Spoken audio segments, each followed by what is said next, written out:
आज हम बात करेंगे हमास और इजराइल के बीच हुए युद्ध विराम समझौते के बारे में। और इस समझौते में अमेरिका की जो डोनाल्ड ट्रंप है उनकी क्या भूमिका रही है और भारत ने इसमें भूमिका निभाई है या इसमें जो अपनी भूमिका निभाई है या नहीं निभाई है, इसके बारे में भी हम बात करेंगे। तो ceasefire between Hamas and Israel takes effect force to remain in Gaza says Netanyahu, यानी कि हमास और इजराइल के बीच हुए युद्ध विराम सेनाएं गाजा में बनी रहेंगी, ये नेतन्याहू ने कहा है।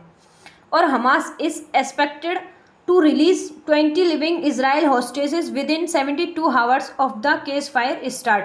जैसे कि हमास द्वारा युद्ध विराम शुरू होने के 72 घंटों के भीतर 20 जीवित इजराइल बंधकों को रिहा करने की जो उम्मीद है वो की जा रही है।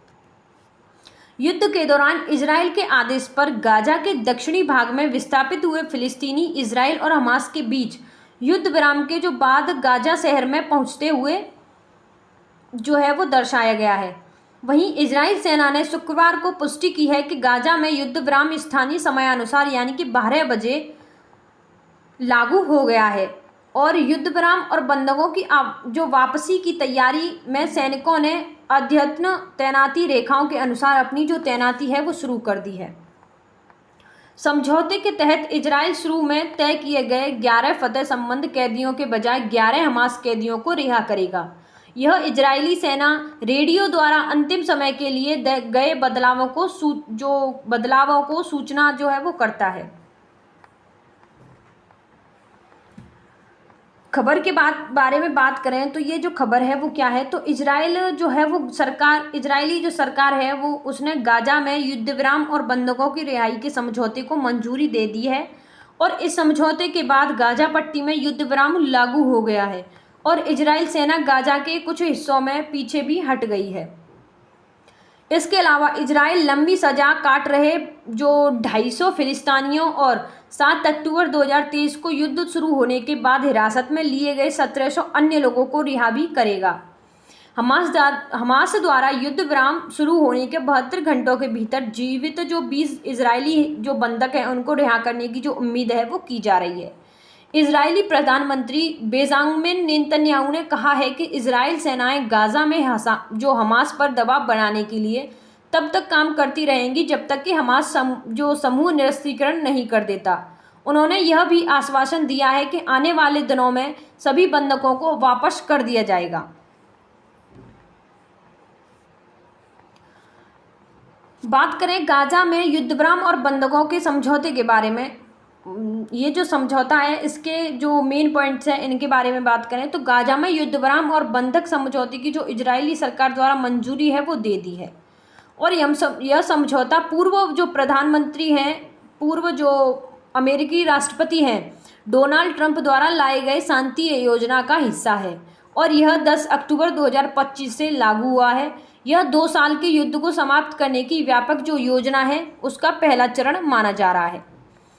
ये जो 2 साल से हो रहे जो युद्ध के जो कम करने की जो उम्मीद है वो इस समझौते से की जा रही है। खबर से जुड़े कुछ मुख्य बिंदु हैं उनके बारे में बात करें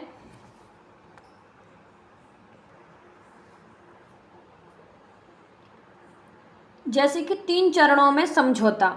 यह जो समझौता है वो 3 चरणों में लागू किया जाएगा जिसकी शुरुआत अब जो अस्थायी युद्ध विराम से हुई है। बंधकों की रिहाई की बात करें तो इस समझौते में हमास द्वारा बंधक बनाए गए इजरायली नागरिकों को रिहाई जो है वो शामिल है। कैदियों की अदला बदली की बात करें तो कुछ रिपोर्टों के अनुसार इसके तहत जो सैकड़ों फिलिस्तीनी हैं उनकी कैदियों को बंधकों के बदले रिहा किया जाएगा, यानी कि फिलिस्तीनी जो हैं उनकी कैदियों के बदले इजराइल के जो बंधक हैं उनको रिहा किया जाएगा। मानवीय सहायता की बात करें तो इस समझौते से गाजा में मानवीय जो सहायता है उसका प्रभाव जो है वो बढ़ जाएगा। इजरायली सेना की वापसी की बात करें तो समझौते के एक हिस्से के तौर पर इजरायली सेना को गाजा के घनी आबादी वाले इलाकों से हटना होगा। स्थायी युद्ध विराम पर बातचीत की बात करें तो युद्ध विराम का उद्देश्य स्थायी शांति स्थापित करने के लिए आगे की बातचीत का रास्ता खोलता है। मध्यस्थता की बात करें तो इस समझौते के लिए कतर, मिस्र और संयुक्त राज्य अमेरिका ने इस समझौते में मध्यस्थता जो है वो की है। अब इस समझौते में जो ट्रंप हैं उन्होंने क्या भूमिका निभाई है उसके बारे में बात करें तो जो अमेरिकी के जो राष्ट्रपति हैं डोनाल्ड ट्रंप, उन्होंने इस समझौते में काफ़ी जो भूमिका है वो निभाई है। जैसे मध्यस्थता के रूप में उन्होंने कार्य किया है। ट्रंप ने इजराइल और हमास के बीच मध्यस्थता के रूप में काम किया है, जिससे संघर्ष को समाप्त करने की जो मदद है वो मिली है। बंधकों की रिहाई की बात करें तो उनके प्रयास से हमास द्वारा पकड़े गए बंधकों की रिहाई सुनिश्चित हुई है। शांति योजना के समर्थन की बात करें तो ट्रंप ने 20 सूत्रीय शांति योजना की जो घोषणा है वो की है, जिसका जो उद्देश्य है वो इजराइल और हमास के बीच जो स्थायी शांति जो है वो लाना है।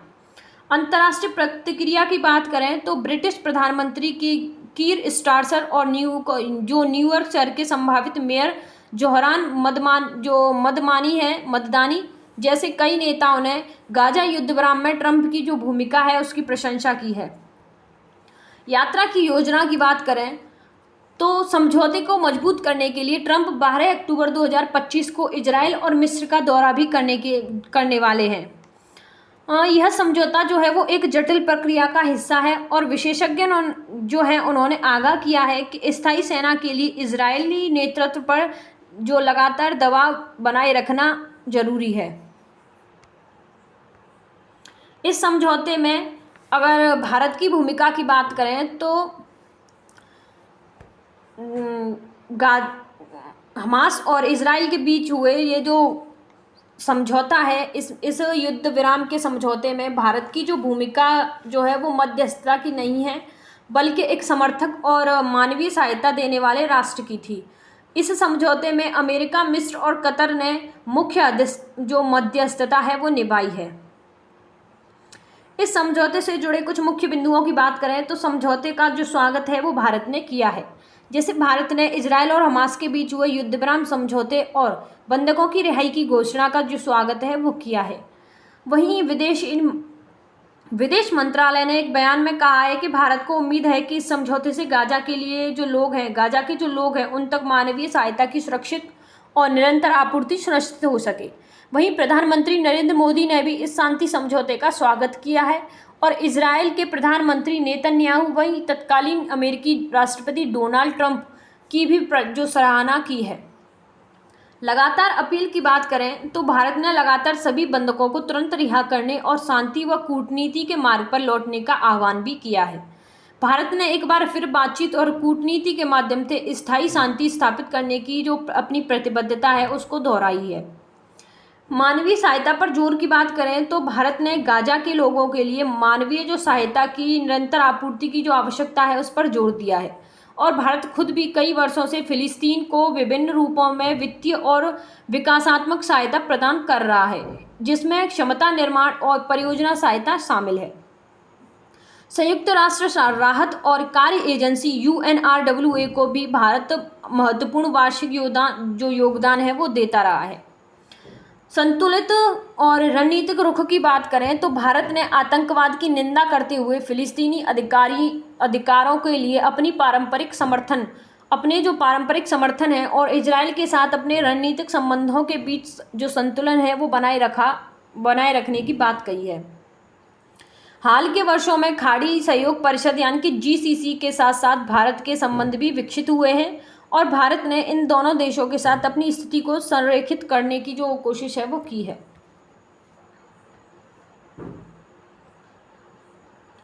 इस समझौते से जुड़े कुछ अंतर्राष्ट्रीय प्रभावों की बात करें यानी कि इजराइल और हमास के बीच हुए समझौते के कुछ अंतर्राष्ट्रीय प्रभावों की बात करें, जैसे मानवीय सहायता। इस समझौते से गाजा में मानवीय सहायता के प्रभाव को बढ़ाने की जो मदद है वो यह जो समझौता है वो जो मदद है उसको बढ़ाने की जो प्रक्रिया है उसको बढ़ाएगा, यानी कि यह जो समझौता है वो गाजा में मानवीय सहायता के प्रभाव को बढ़ाने में मदद करेगा और जहां की आबादी को भोजन और अन्य आवश्यक वस्तुओं की गंभीर कमी का सामना जो करना पड़ रहा है उसको कम करेगा। कूटनीतिक प्रक्रिया की बात करें तो संयुक्त राष्ट्र यानी कि UN प्रमुख ने इस समझौते का जो स्वागत है वो किया है। यह समझौता अमेरिका और मिस्र जैसे देशों की मध्यस्थता से हुआ है, जिससे इन देशों की कूटनीतिक भूमिका महत्वपूर्ण हो गई है। भविष्य की अनिश्चितताओं की बात करें तो कई विश्लेषकों जो हैं उनका मानना है कि यह जो समझौता है वो स्थायी शांति का रोड मैप नहीं है, बल्कि यह एक नाजुक विराम है। हमास के निरस्त्रीकरण और गाजा के भविष्य के शासन जैसे मुद्दे अभी भी अनसुलझे हैं, जिससे भविष्य में संघर्ष फिर से शुरू होने का जो खतरा है वो बना हुआ है। अंतर्राष्ट्रीय कानून और मानवाधिकारों की बात करें तो गाजा में संघर्ष को कुछ अंतर्राष्ट्रीय समूहों द्वारा नरसंहार के रूप में वर्णित किया गया है। युद्ध विराम के बाद भी अंतर्राष्ट्रीय समुदाय पर फिलिस्तीनी जो आबादी है उसको समर्थन देने और गाजा के पुनर्निर्माण में मदद करने का जो दबाव है वो रहेगा। वहीं अन्य क्षेत्रों पर प्रभाव की बात करें तो गाजा में शांति स्थापित होने के बाद इजराइल ने लेबनान में हिजबुल्लाह के ठिकानों पर जो हवाई हमले हैं उनके करके एक मोर्चा जो है वो खोल दिया है। अमेरिका और इजराइल के संबंधों की बात करें तो भारत, अमेरिका और जो इजराइल के बीच संबंध वो ऐतिहासिक रूप से मजबूत और रणनीतिक रहे हैं, लेकिन समय के साथ इनमें उतार चढ़ाव भी आए हैं। इस संबंध को अक्सर विशेष संबंध कहा जाता है, जो दोनों देशों के बीच गहरे सैन्य, आर्थिक और राजनीतिक जो सहयोग है उनको दर्शाता है। बात करें हाल ही के घटनाक्रमों के बारे में तो गाजा युद्ध यानी कि 2023 से 24 तक चले जो गाजा युद्ध के बात करें तो हमास के साथ गाजा युद्ध के दौरान अमेरिका ने इजराइल को नौसेना और हवाई सहायता दी है। हालांकि इस युद्ध को लेकर अमेरिका के भीतर और बाहर दोनों जगह इजराइल के प्रति जो सहानुभूति है उसमें गिरावट आई है, खासकर गाजा में जो अमानवीय संकट को लेकर। बढ़ते तनाव की बात करें तो कुछ हालिया रिपोर्ट बताती हैं कि इजराइल और अमेरिका संबंधों में अब जो अमेरिका का प्रभुत्व है वो कम हो गया है। गाजा में इजराइल की सैन्य कार्रवाइयों और अन्य नीतियों को लेकर कुछ अमेरिकी जो नेताओं हैं और जो लोगों में असंतोष है वो बढ़ा हुआ है, जिससे संबंधों में जो तनाव है वो पैदा हुआ है। बात करें साझेदारी के पीछे के कारणों के बारे में तो आर्थिक लाभ पे बात करें तो अमेरिका को इजराइल के साथ व्यापार से जो लाभ है वो मिलता है। इजराइल से अमेरिका आयात में मशीनरी, रसायन और अन्य उच्च प्रौद्योगिकी उत्पादन शामिल है। बात करें भू राजनीतिक प्रभावों के बारे में तो इजराइल के माध्यम से अमेरिका मध्य यूरोप की राजनीति पर अपना जो नियंत्रण है वो बनाए रखता है। अगर अमेरिका पीछे हटता है तो रूस और चीन जैसे जो देश हैं इस क्षेत्र में अपना प्रभाव बढ़ा सकते हैं। लोकतांत्रिक मूल्यों की बात करें तो दोनों देशों के बीच एक मजबूत न्यायिक प्रणाली और स्वतंत्र चुनाव जैसे साझा लोकतांत्रिक मूल्य हैं जो उनके संबंधों को और गहरा करते हैं।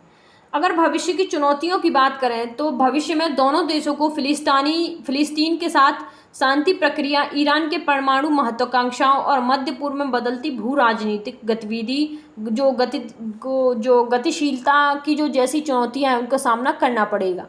इन मुद्दों पर दोनों देशों के जो रुख के में अंतर उनके संबंधों को प्रभावित कर सकता है।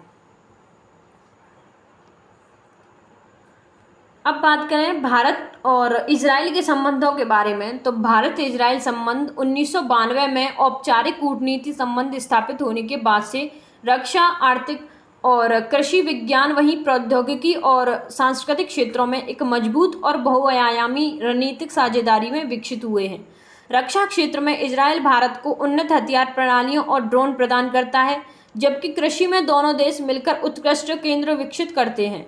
सांस्कृतिक रूप से भारत में यहूदी समुदाय का लंबा इतिहास रहा है और दोनों देशों के बीच पर्यटन एवं छात्रवृत्ति कार्यक्रम भी जो उनका बढ़ावा देते हैं। बात करें प्रमुख पहलुओं के बारे में तो कूटनीति संबंधों की बात करें तो भारत और इजराइल के बीच आधिकारिक कूटनीतिक संबंध 1992 में स्थापित हुए, जिसके बाद दोनों देशों ने एक दूसरे की राजधानी में दूतावास खोले। रक्षा सहयोग की बात करें तो इजराइल भारतीय सशस्त्र बलों के लिए एक प्रमुख हथियार आपूर्ति करता है, जिसमें मिसाइल सिस्टम, ड्रोन और वायु रक्षा प्रणाली शामिल है। दोनों देशों के बीच संयुक्त सेना अभ्यास भी होते हैं। आर्थिक संबंधों की बात करें तो आर्थिक संबंध मजबूत हो रहे हैं, जिसमें हाल ही में एक द्विपक्षीय निवेश समझौता हुआ है। कृषि और प्रौद्योगिकी की बात करें तो इजराइल ने भारत के कृषि क्षेत्र में सहयोग किया है, जिसके तहत उत्कृष्टता केंद्रों की जो स्थापना है और जो विकास है वो किया जा रहा है। सांस्कृतिक संबंधों की बात करें तो दोनों देशों के बीच सदियों पुराने सांस्कृतिक संबंध हैं जो यहूदी समुदाय और पर्यटन के माध्यम से जारी हैं। भारत में आयुर्वेद और रोग भी लोकप्रिय हैं और अंतर्राष्ट्रीय योग दिवस इजराइल में उत्साह से मनाया भी जाता है। बहुपक्षीय जुड़ाव की बात करें तो भारत और इजराइल दोनों जो देश है वो जो देशों का जो समूह है वो सदस्य हैं। दोनों जो देश हैं उनका जो सदस्य समूह है जो इन दोनों देशों के बीच संबंधों को और मजबूत करता है। ये जो समूह है वो 2U2 समूह के सदस्य हैं। ऐतिहासिक संदर्भ की बात करें तो भारत ने 1950 में इजराइल की संप्रभुता को मान्यता दी थी, लेकिन 1992 में पूर्ण राजनीतिक संबंध स्थापित होने तक शीत युद्ध की गुटनिरपेक्ष और फिलिस्तीन समर्थक नीति के कारण पूर्व संबंध नहीं थे। वर्तमान स्थिति की बात करें तो आज इजराइल और भारत इजराइल संबंध साझा रणनीतिक हितों और सुरक्षा सहयोगों पर आधारित हैं, जो रक्षा, कृषि और विज्ञान व प्रौद्योगिकी जैसे क्षेत्रों में विस्तार भी पा रहे हैं। बात करें निष्कर्ष के बारे में, इस जो खबर के निष्कर्ष के बारे में बात करें तो इसका निष्कर्ष यह है कि इजरायली सरकार ने गाजा में युद्ध विराम और बंधकों की रिहाई में जो समझौते को मंजूरी दे दी है और यह समझौता जो 2 सालों से चल रहे युद्ध को समाप्त करने की दिशा में एक कदम है वो माना जा रहा है। इजरायली सरकार ने गाजा में युद्ध विराम और बंधकों की रिहाई समझौते को जो मंजूरी है वो प्रदान कर दी है। यह समझौता 2 साल से चल रहे युद्ध विराम को समाप्त करने की महत्वपूर्ण कदम बताया जा रहा है और शुक्रवार को लागू हो गया है। इस समझौते के तहत इजरायली सैनिक युद्ध विराम के दौरान गाजा में ही रहेंगे, जबकि जो विस्थापित फिलिस्तीनियों ने अपने घरों की ओर लौटना शुरू कर दिया है। समझौते के अनुसार हमास को 72 घंटों के भीतर सभी इजरायली बंधकों को रिहा करना होगा। धन्यवाद।